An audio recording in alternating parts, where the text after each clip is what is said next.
Good morning, guys, and welcome back to my channel. So it's been a few days since I've had any time to upload a video for you guys. I've been working night shifts and I'm finally done, so I had some time to share with you some of these new fragrances that are in my collection. And some of these perfumes are backups of previous bottles that I love, but there's a couple of new ones in here as well that I'm excited to share with you. And if this is your first time on my channel, thank you so much for clicking on my thumbnail. My name is Alithia, and on this channel we do talk mostly about perfume, so if that is your thing, make sure to head on down and hit the subscribe button. Also, feel free to head on over and follow me on Instagram. And with that out of the way, let's get into today's video. Alright guys, so before we get into the fragrances that I purchased for my collection, I want to share with you quickly one that was sent to me from Twisted Lily. And this is Juliet Has a Gun Lily Fantasy. So this one, you guys, is quite a tuberose heavy bubblegummy fragrance. It is a very bubblegummy white floral. It actually has a note of bubblegum in here. There's also tuberose, of course, there's jasmine, there is some ambroxan, and there is amber. And first of all, the bottle is really beautiful. This is a close-up of the bottle. Really, really gorgeous. I have to say, you guys, if I'm being totally honest, this is definitely not my kind of perfume. If you like tuberose and if you like jasmine a lot and you don't mind something very, very sweet and a little bit bubblegummy, obviously, then this one might be for you. It doesn't smell super gourmand, even though there is that note of bubblegum. Almost smell like Lily, which Lily is not listed as a note, but I wonder if it's not in there and just not listed. But this smells like, it definitely smells like Lily to me. But yeah, so it is definitely a bubblegummy white floral perfume. Super long lasting, very beautiful, very classy, very feminine, very elegant. This is an elegant, pretty perfume, a little bit mature. It's not the sweet bubblegummy perfume like something you would get in like Amouage Love Tuberose or something like that. It's more of a jasmine-y, like typical white floral bouquet type of perfume, and I definitely do think I smell Lily in here. But yeah, this is a beautiful perfume for somebody who likes tuberose. Definitely check it out if you are that person, but for me, this is not really my cup of tea. But if you guys are interested in anything from Twisted Lily, they sell lots of different niche perfumes. They sell tons of different Juliet Has a Gun perfume, Perfumes de Marly. Definitely check them out. I will have some links down below for you guys, and I do have a coupon code for Twisted Lily, which I will link down below as well. Okay, you guys, so for the first one that I purchased to bring into my collection, we have Miss Dior Absolutely Blooming. So you guys, this was actually a fragrance that I purchased a couple years ago, back in the beginning of the pandemic, I believe, or maybe even a little bit before that. And I didn't think it was for me. I thought it was a little bit too fruity. And between this one and Miss Dior, I do prefer Miss Dior. Miss Dior is my baby. It always will be. As you guys know, it's my top favorite perfume for life, the 2017 version. So this one I just didn't really think I needed. I thought it was a little bit more fruity than I wanted, and I just didn't think it was necessary to have it if I had Miss Dior. I thought it was a little bit redundant. However, I heard through the grapevine, you guys, that this perfume was going to be discontinued. I hope that's not true, because I don't know why they would go through and start discontinuing all of their bestsellers, like the 2017 version of Miss Dior. Hopefully they don't touch Blooming Bouquet. This one was a hot seller, so I really don't understand why they would go through and start changing / discontinuing everything. But I did hear through the grapevine, and I don't know if it's 100% accurate, you guys, so please don't quote me, but the possible fear of this being discontinued was enough to get me to run to the store and buy a bottle. So I did get a full 100 ml bottle.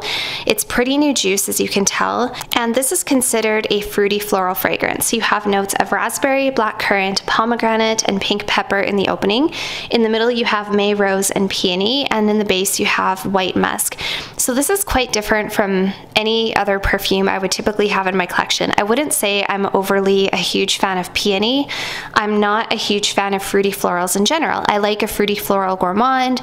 I like a fruity floral if it's got patchouli. I like it if it's a little sweeter. This one, you guys, to me, this doesn't even give me what the notes are giving me. Like, this to me smells like a beautiful, kind of a berry-like, lipsticky, powdery scent is what I get from this. It's kind of along the same lines as Miss Dior, except it's not that like orange rose patchouli. It's more of a raspberry rose fragrance, and it's a little bit more powdery, and it doesn't have that like strong patchouli note. So if you don't like Miss Dior 2017, or you don't like the new version of Miss Dior, I would definitely suggest checking this one out.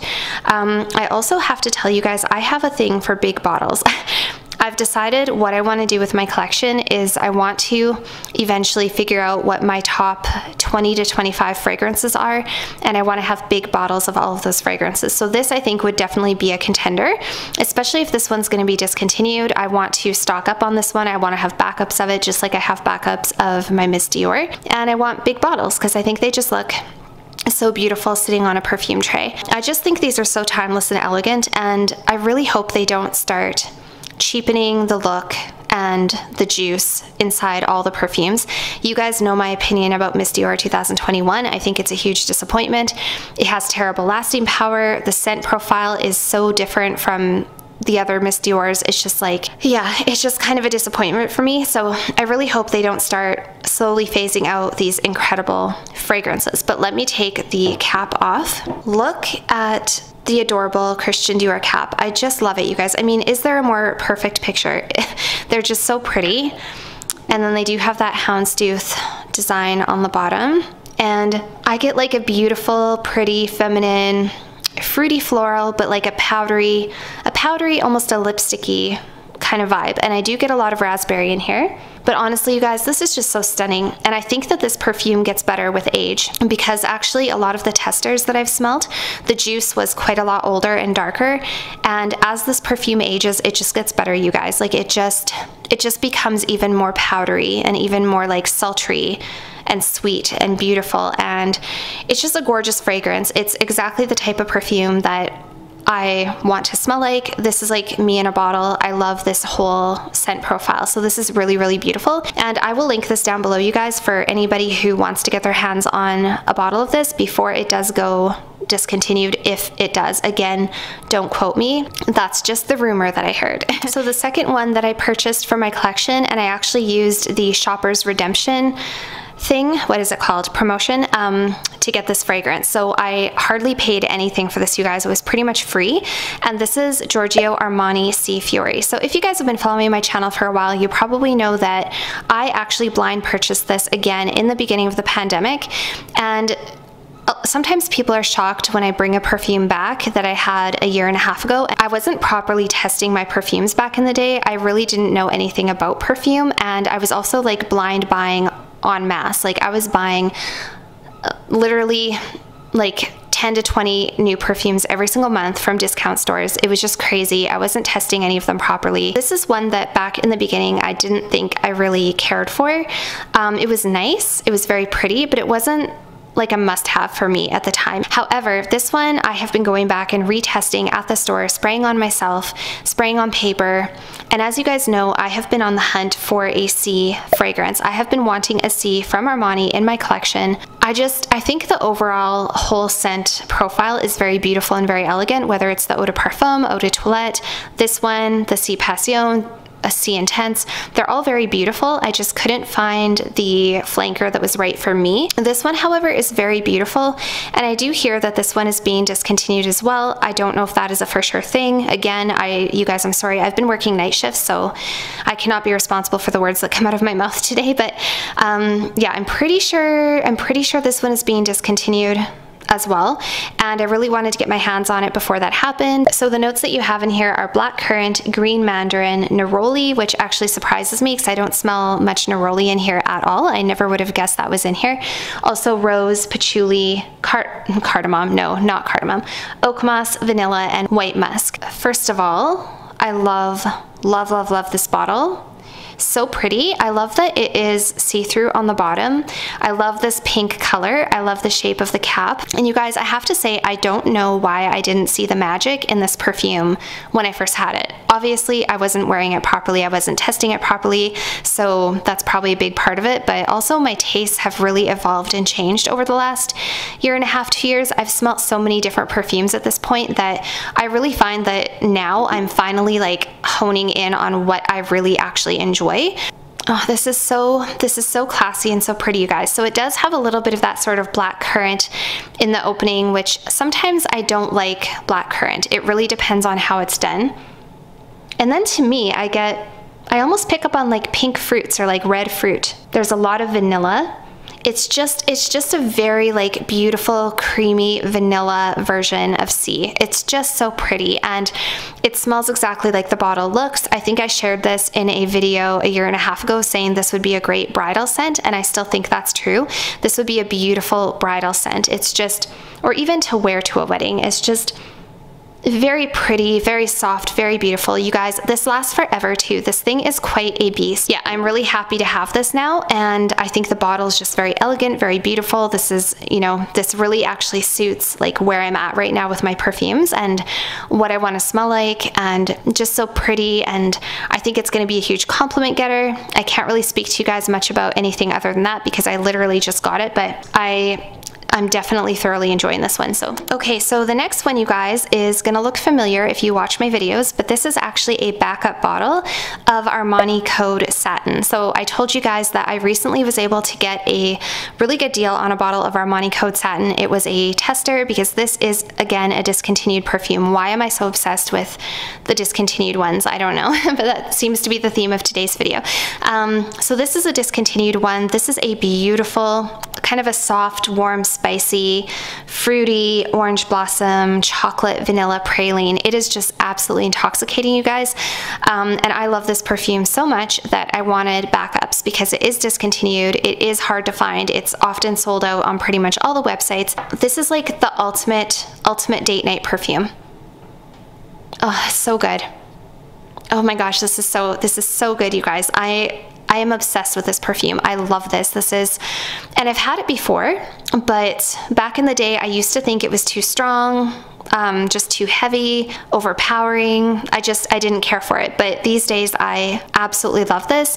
I find it really intoxicating, really sensual, amazing for date nights. It lasts for a really long time. It's very feminine. It's a little bit powdery. It has this ultra sexy twist to it. I can't even explain it, you guys. This is such a go-to for me for date nights. I'm obsessed with it. I love it. So yeah, not much else to say about it. This is just a backup bottle. So yeah, this one I also recently brought in and I'm loving it. The lid's a little bit finicky. It doesn't always go on the way I like it to go on. Okay, you guys, and the last one that I brought back is another backup bottle. I don't know what it is with me and backup bottles. I should have just called this video backup bottle. Anyway, this is KAYALI Vanilla 28. So I did finally score a backup bottle of this perfume. It has been sold out everywhere, as you guys know. Really difficult to find, especially in Canada. I think it was unavailable on the Sephora website for like months. And Huda Beauty in the States does not ship this to Canada, unfortunately, so it's really hard to find. Anyways, so I did, as soon as it came available, I did buy myself a backup bottle. This is how it comes in the really pretty packaging. It does have the notes on the back. As you guys know, this is one of my absolute favorite vanilla perfumes of all time. I just find it very easy to wear, very beautiful, very sensual, soft, pretty, not challenging, not headache inducing. I feel like you cannot spray too much of this, and I feel like it works for an everyday signature scent, but it also works for date night, evening. Such a beautiful vanilla perfume, you guys. So some of the notes that you have in here are vanilla orchid, tonka absolute, brown sugar, amber woods, and musk. It is not overly woody. It's just a beautiful perfume. So this is what a brand new 100 ml bottle of KAYALI Vanilla looks like. It is such a beautiful light brown color, just absolutely stunning. And you guys, this is the 100 ml. The one that I have currently in my collection is a little 50 ml, and I love this perfume enough. I've discovered that it is definitely worth having at least one backup bottle of this because when they're sold out, they're difficult to find. And I think that a lot of people have been turned on to this. Like, I think in the beginning it didn't get a lot of love because it isn't a super bold, long-lasting, I mean, it's not your most beast mode vanilla. So I think a lot of people were kind of like, oh, it's like water, it's like spraying water. But honestly, you guys, I smell this on myself all day and I get compliments. So I do spray on my clothing though, not just my skin. I find if you spray on clothing, it lasts a lot longer. That is what the bottle looks like up close. Just, you guys, absolutely stunning, absolutely beautiful. I love it so much. Has the beautiful crystal cap. It's quite heavy. I really like that. And this is just such a gorgeous fragrance, you guys. I will say because this is a vanilla perfume, it does get better with age. It does get richer and actually lasts a little bit longer and becomes like a deeper fragrance with age, which is not abnormal for a lot of vanilla perfumes. So a lot of people say, oh, well, why is this bottle lighter than this bottle, or this bottle's darker, and maybe the batches are inconsistent. Actually, I don't think that has anything to do with it. In my opinion, my experience has been that vanilla perfumes get better with time. This is my old bottle. So you can see what a stark contrast that is. This bottle is brand new. This one is about a year old, and look at the difference in the juice, you guys. Like, this one is obviously more rich and boozy looking, and it definitely smells richer and boozier looking as well. And this one, it just is a little bit more full-bodied at this moment. So I would say, like, when I spray this one on my skin, I get a lot of that vanilla orchid. I get more of a floral. It's just a gorgeous, like, floral, sweet brown sugar vanilla. This one is a little bit more of a rich, dark smelling vanilla at this point. So they are a little bit different, and they do change with age. So that's how it is. I like them both, honestly. I love the smell of the brand new juice. I also love the smell of the older juice. They do have a little bit of a difference, not a huge difference, but a little bit. So, you know, it actually is really nice to know that, because then you don't have to feel bad about your bottle sitting in storage, because you know it's actually only going to get better with time. So yeah, so that is my new backup bottle of KAYALI vanilla. Look how different the bottles are, like the sizes of them. It's just crazy. But as I said, I do have a thing for big bottles. So I'm more than happy to have a 100 ml backup of my KAYALI. And that is the last one in today's video. So that was it for today's video, you guys. I hope that you enjoyed hearing about these new fragrances as well as some of these backups. Also, please let me know down below if you know for sure if the Absolutely Blooming is discontinued or not, because I would really love to know for sure before I buy any more backups. And I'll see you guys all very soon in my next video. Bye for now.